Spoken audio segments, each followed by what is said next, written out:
जय जय रघुवीर समर्थ शुका सारिखे पूर्ण वैराग्य ज्याचे वसिष्ठा परिज्ञान योगेश्वराचे कवी वाल्मिका सारिखा मान्य ऐसा नमस्कार माझा सद्गुरु रामदासा मला वाटते अंतरित्वा वसावे तुझ्या दासबोधास त्वा बोध व्हावे अपत्या परिपाजवी प्रेम रसा महाराज या सद्गुरु रामदासा गुरुर्ब्रह्मा गुरुर्विष्णुर्गुरुर्देवो महेश्वरः गुरुः साक्षात् परं ब्रह्म तस्मै श्री गुरवे नमः।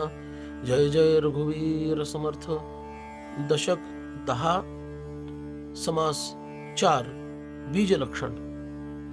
या समासामध्ये जीवसृष्टीची उत्पत्ती कशी होते आणि देवतांचं कार्य नेमकं काय आहे आणि वायू तत्वाचं प्राधान्य या सृष्टी निर्मितीमध्ये आणि संहारामध्ये आणि अर्थात पालनामध्ये सुद्धा कसं आहे याचा विचार मांडलेला आहे। आता मनुष्यांची उत्पत्ती मनुष्यांपासून, पशूंची उत्पत्ती पशूंपासून हे स्पष्टच आहे। खेचर, भूचर, वनचर, जलचर या सर्वांची उत्पत्ती त्यांच्या त्यांच्या शरीरापासून होते। प्रत्यक्षास प्रमाणाची वेगळी आवश्यकता नाहीये। निश्चय आणि अनुमान या आडरानामध्ये जाऊन पडण्याची गरज नाहीये। प्रत्यक्ष समोर दिसतंय आणि अवाढव्य शरीर असणारेही काही जीव योनी त्यांच्याच शरीरांपासून उत्पन्न होतात। शरीरा वाचून उत्पत्ती होणार नाही हे स्पष्ट आहे। तरीही उत्पत्ती कैसी झाली, कासयाची कोणी केली, जेणे केली, त्याची निर्मिली काया कोणी, असं माग गेलं तर मूळ पहिलं शरीर कोणी निर्माण केलं हे समजणं कठीण आहे। म्हणून हे उदंड लांबत जातं आणि हे सर्व विश्व आणि हे जीवसृष्टी कशापासून बनली आहे हे लक्षात येत नाही।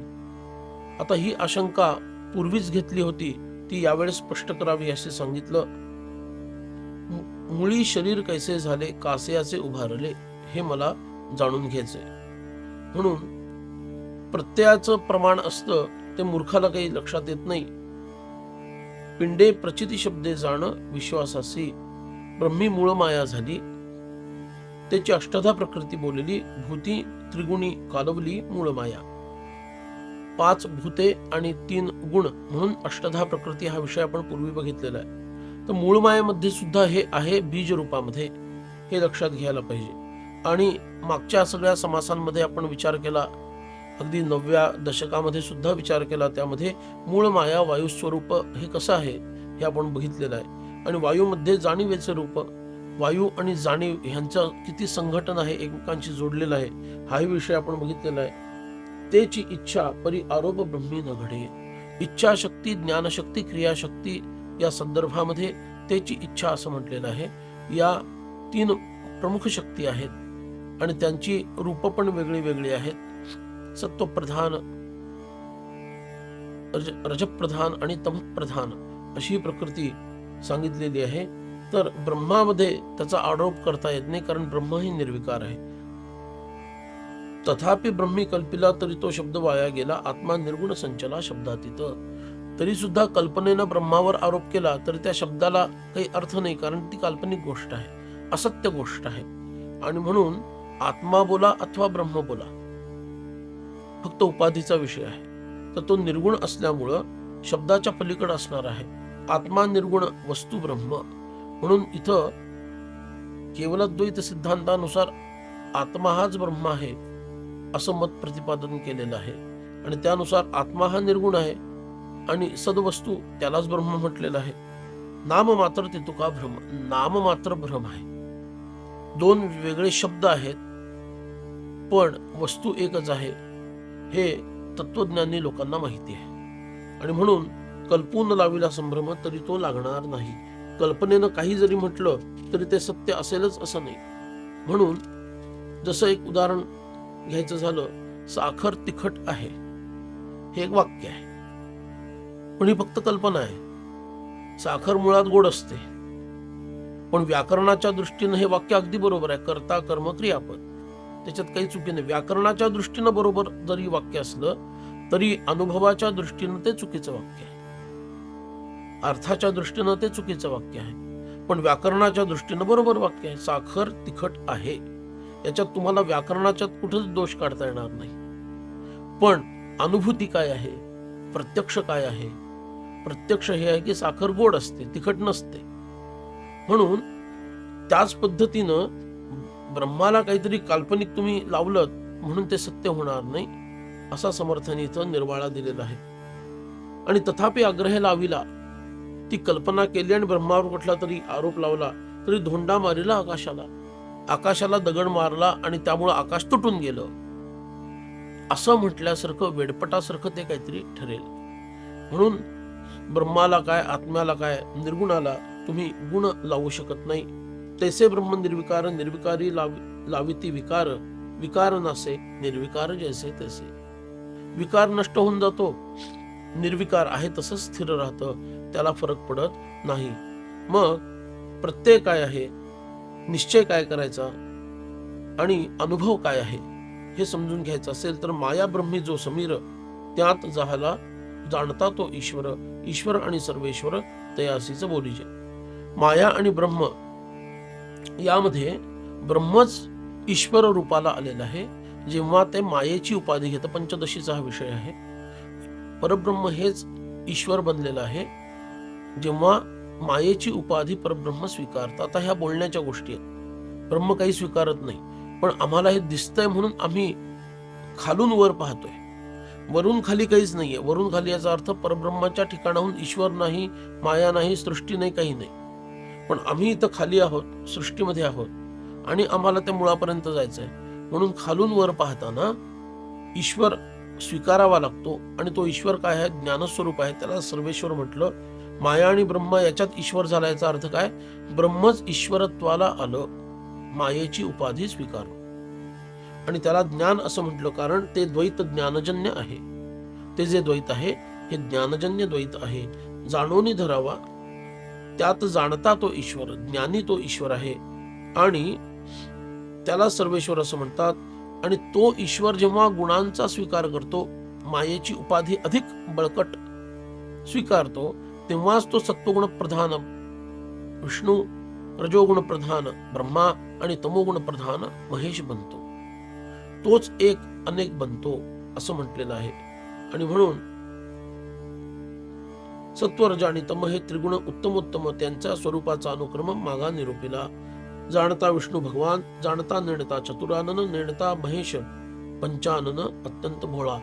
जाणीव शुद्ध रूपामध्ये जिथं आहे, सात्विक गुणात, त्याला विष्णू स्वरूप म्हटलं. जाणीव आणि नेणीव यांचं संमिश्रण आहे, त्याला ब्रह्मा रजोगुण प्रधान म्हटलं. आणि नेणिवेचं प्राधान्य आहे, त्याला महेश तमोगुण प्रधान म्हटलं. या तीनही शक्तींची आवश्यकता आहे. पूर्ण शुद्ध जाणीव, शुद्ध नेणीव आणि जाणीव नेणीव यांचं संमिश्रण. नेणीव सुद्धा शक्तीच आहे आणि जाणीव सुद्धा शक्ती आहे. जाणीव आणि नेणीव यांचं संमिश्रण सुद्धा एक प्रकारची शक्ती आहे. आणि तीन प्रकारचे कार्य करण्यासाठी यांचा उपयोग आहे. जाणीवेनं पालन केलं जातं, नेणीवेनं संहार केला जातो आणि जाणीव आणि नेणीव या दोघांच्या मदतीनं उत्पत्ती केली जाते, रजोगुण प्रधानता. म्हणून मुळात पाहिलं तर हे सगळं त्रिगुणांमध्ये कालवलेलं आहे, संमिश्रण आहे. म्हणून मी मगाशी प्रधान शब्द वापरला. प्रधान याचा अर्थ सगळ्यांमध्ये सगळे गुण आहेत, पण प्राधान्य कशाचं आहे याचं महत्व आहे. म्हणून वायूमध्ये विष्णू होता, तो वायू स्वरूपाची तत्वता. पुढे झाला देहधरता चतुर्भुज, तैसाच ब्रह्मा आणि महेश, देहधरिता सावकाश, गुप्त प्रगट होता तयास वेळ नाही. हे मुळात वायू स्वरूप आहेत, कारण मूळ मायाच वायू स्वरूप आहे, हे आपण पाहिलेलं आहे. आणि वायू स्वरूपामध्येच हे होते, त्यामुळे त्यांचा देह सुद्धा, त्यालाच योग वासिष्ठामध्ये आतिवाहिक देह असा शब्द वापरलेला आहे. आतिवाहिक देह याला स्थलकालाची मर्यादा नसते आणि एकाच वेळेला तो अन्यत्र अनंत ब्रह्मांडांच्या पलीकडे जाऊ शकतो. हे वायू स्वरूप लक्षण आहे. तेव्हा ही रोकडी प्रचिती, हो माणसं सुद्धा गुप्त आणि प्रकट होतात मंत्रशक्तीनं, योगशक्तीनं. हे तर साक्षात भगवान आहेत. मग माता देवांच्याच मूर्ती सामर्थ्यवंत. मग हे अदृश्य होऊ शकतात, यात विशेष असं काय आहे? देवदेवता भूते देवते चढते सामर्थ्य आहे तेथे, येण्याची न्याय राक्षसाते सामर्थ्य कळा. देवदेवता आहेत, भूत हे तर राक्षस, यांच्यामध्ये सुद्धा सामर्थ्य या वायू तत्वाचंच आहे. उदाहरण दिलं समर्थांनी, झोटिंग वायू स्वरूप असती. झोटिंग ही एक क्षुद्र देवता आहे, वायूचं स्वरूप आहे. चालताना खुळखुळ खुळखुळ असा आवाज त्या देवतेचा येतो. खोबरं खारीक ही प्रकट करते. हा अनुभव अनेकांना आलाय असं समर्थ म्हणतात. आता हे सगळं पाहिलेलं आहे डोळ्यांनी. हे सगळं तुम्ही खोटं आहे असं म्हणाल म्हणजे आजच्या भाषेत बोलायचं तर ते अंधश्रद्धावाले जे काही भंपक लोक आहेत, तर त्या माध्यमातून हे सगळंच खोटं खोटं खोटं म्हणत बसाल तर याला काही अर्थ नाहीये. अवघेच ज्ञान अभावे तरी ते बहुतेकांच ठावे. अनेकांना याचा अनुभव आलेला आहे. आपल्याला अनुभवे विश्वलोक जाणती. जे समोर दिसतं ते अमान्य करायचं आणि स्वतःची कल्पना तेवढी खरी मानायची, हा दुराग्रह सोडता आला पाहिजे. म्हणून वायू स्वरूप देह धरले, ब्रह्मा विष्णू महेश झाले, पुढे तेची विस्तारले पुत्र पौत्री. म्हणून ब्रह्मा विष्णू महेश यांचं वायू स्वरूप देह आहे. त्याच्यातूनच त्यांनी अनेक जीवसृष्टी निर्माण केल्या. अंतरीच स्त्रिया कल्पिल्या, तो त्या कल्पितास निर्माण झाल्या. परी तयापासून प्रजा निर्मिळा नाही तर कदा. अनेक स्त्रियांची कल्पना केली आणि त्या उत्पन्न केल्या, पण प्रजा मात्र त्यांच्यापासून निर्माण केली नाही. इच्छेनं पुत्र निर्माण केले. याला मानस सृष्टी असं म्हणतात. ही मानस सृष्टी आहे, ही प्रजापतीपर्यंत झाली. आणि प्रजापतीपर्यंतची मानस सृष्टी झाली. त्यानंतरची सृष्टी जी निर्माण झाली ती शरीरांपासून झालेली आहे. तिला मैथुनी सृष्टी असं म्हटलेलं आहे. म्हणून ही मानस सृष्टी निर्माण केली देवतांनी. पुढे ब्रह्माने सृष्टी कल्पिली, इच्छेसरशी सृष्टी झाली. ब्रह्मदेवांनी इच्छा केली अमुक अमुक प्रकारची सृष्टी निर्माण व्हावी, ती निर्माण झाली. आणि जीवसृष्टी सगळी ब्रह्मदेवांनी निर्माण केली. म्हणून नाना प्रकारचे प्राणी कल्पना केले, इच्छेप्रमाणे ते निर्माण झाले. आणि मग स्वेदज, उद्भिज्ज, जरायुज अशा प्रकारचे अनेक प्राणी निर्माण झाले. अंडज असे 4 योनी सांगितल्या. या 4 प्रकारच्या 4 खाणी सांगितल्या. या प्रकारचे प्राणी निर्माण झाले. जलस्वेदापासून झाले, त्यांना स्वेदज म्हटलं. वायूच्या प्रभावाने प्रकट झाले, त्यांना उद्भिज्ज म्हटलं. अंडज आणि जरायुज अशा प्रकार. जरायू म्हणजे जरायू याचा अर्थ वार, वारेनं वेष्टिलेले प्राणी, गर्भात निर्माण होणारे प्राणी. अंड्यात निर्माण अंडज झाले. जलस्वेदापासून झाले, पाण्यातून ते स्वेदज झाले. आणि भूमी फोडून उद्भिज्ज असे प्रकट झाले, ज्याला आपण वृक्ष म्हणतो. असे अनेक निर्माण झाले. आता मनुष्यांमध्ये गौड विद्या असते, राक्षसांमध्ये ओडंबरी विद्या आहे आणि ब्रह्मदेवाची सृष्टी विद्या आहे. अशा प्रकारे या विद्यांचा प्रभाव सर्वत्र पाहायला मिळतो. थोड्या प्रमाणामध्ये माणसाची विद्या आहे, त्याच्यापेक्षा श्रेष्ठ असणारी ही राक्षसांची आणि सर्वात श्रेष्ठ जी विद्या आहे ती ब्रह्मदेवांनी जी सृष्टी निर्माण केली ती विद्या आहे. जाणता नेणता हे प्राणी निर्माण झालेले आहेत. रजोगुण प्रधानतेनं जाणीव आणि नेणीव यांच्या संमिश्रणातून प्राणी निर्माण झाले. वेदांच्या नियमानुसार ती सृष्टी चालवण्याचे प्रकार उत्पन्न झाले आणि अशा प्रकारे ब्रह्मदेवांनी या सृष्टीची व्यवस्था लावली. मग पुढं मगाशी म्हटल्याप्रमाणे मानस सृष्टी थांबली आणि मैथुनी सृष्टी निर्माण केली. त्यामध्ये शरीरापासून शरीर प्रकट झाली. सृष्टी वाढली विकारे, सकळ शरीरे येणे प्रकारे निर्माण झाली.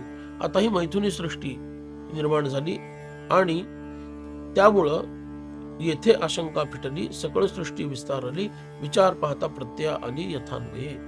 म्हणून मानस सृष्टी आणि मैथुनी सृष्टी याच्यातला भेद लक्षात घेतला म्हणजे हे कसं निर्माण झालं हे लक्षात येतं. आमच्या पूर्वजांची दृष्टी किती क्रांत दृष्टी होती हे सुद्धा याच्यातून लक्षात येतं. ऐसी सृष्टी निर्माण केली. पुढे विष्णूने कैसी प्रतिपाळली हेही विभंजना पाहिली पाहिजे. सकळ प्राणी निर्माण झाले, ते मूळ रूपे जाणूनच पाळिले. शरीरे दैत्य निर्दाळिले नाना प्रकारे. श्री विष्णूंनी या निर्माण झालेल्या सृष्टीचं पालन कसं केलं तर जाणीवेच्या शक्तीनं ते पालन केलं. सगळ्यांच्या अंतःकरणात जी जाणीव आहे ते विष्णूंचं तत्व आहे. मागच्या समासामध्ये अंतःकरण एक नावाचा जो समास झाला त्यामध्ये विष्णूंचं कार्य कसं आहे हे समर्थांनी सांगून ठेवलेलं आहे. तर त्या प्रकारे भगवान विष्णू सर्व जीवसृष्टीचं पालन करतात आणि दुष्ट दुर्जनांचा संहार सुद्धा तेच करतात. नाना अवतार धरणे, दुष्टांचा संहार करणे, धर्मस्थापया करणे विष्णूचा जन्म. यदा यदा हि धर्मस्य ग्लानिर्भवति भारत, अभ्युत्थानम अधर्मस्य तदात्मानं सृजाम्यहम्. हे तत्व श्री विष्णूंचं आहे, कारण ते पालनी शक्ती आहे त्यांच्याकडे. म्हणून धर्मस्थापनेचे नर तेही विष्णूचे अवतार. अभक्त दुर्जन रजनीचर सहजची झाले. जे विष्णूंची भक्ती करत नाहीत ते कोण झाले? अभक्त झाले आणि रजनीचर झाले. असे हे दुष्ट लोक समाजाचं विघटन करतात आणि म्हणून त्यांचा संहार करण्याचं कार्य सुद्धा श्री विष्णूंकडे आहे. आता हे प्राणी जे जन्मले त्यांचा संहार कसा केला? नेणीव शक्तीनं संहार केला. नेणीव शक्तीचा प्रयोग केला आणि संहार केला. नेणीव शक्ती म्हणजे काय? नेणीव शक्ती म्हणजे सृष्टी टिकण्यासाठी जी भेद दृष्टी आवश्यक आहे तो भेद नष्ट करणे आणि सरसकट एकच स्थितीला आणणे ही नेणीव शक्ती आहे. आणि ती नेणीव शक्तीच संहाराला कारण आहे. कारण नेणिवेतून संहार आणि संहारातूनच काय होणार आहे? एकत्वापर्यंत जाणार आहे. हा नियम आहे. म्हणून नेणीव शक्ती वाईट आहे असा अर्थ त्याचा होत नाही. हे नीट श्रोत्यांनी समजून घ्यायला पाहिजे की नेणीव शक्ती ही भेदच जाणत नाही, ती नेणीव आहे आणि त्याच्यातून संहार घडतो. आणि तो जो संहार घडला, मूळ रूपे संहारिले येणे प्रकार, मूळ रूपामध्ये आणून सोडलं सगळ्यांना. तिथं संहार झाला. शरीरे रुद्र खवळेल तई जीवसृष्टी संहारेल, अवघे ब्रह्मांडची जळेल संहार काळी. आणि ब्रह्मांड सगळं संहार काळामध्ये कल्पांताला नष्ट होतं. एवं उत्पत्ती स्थिती संहार याचा ऐसा आहे विचार, श्रुती होऊन तत्पर अवधान द्यावे. म्हणून श्रोत्यांनी इथं अवधान द्यायला पाहिजे, लक्ष द्यायला पाहिजे. अशा प्रकारे हा उत्पत्ती स्थिती संहार होत असते.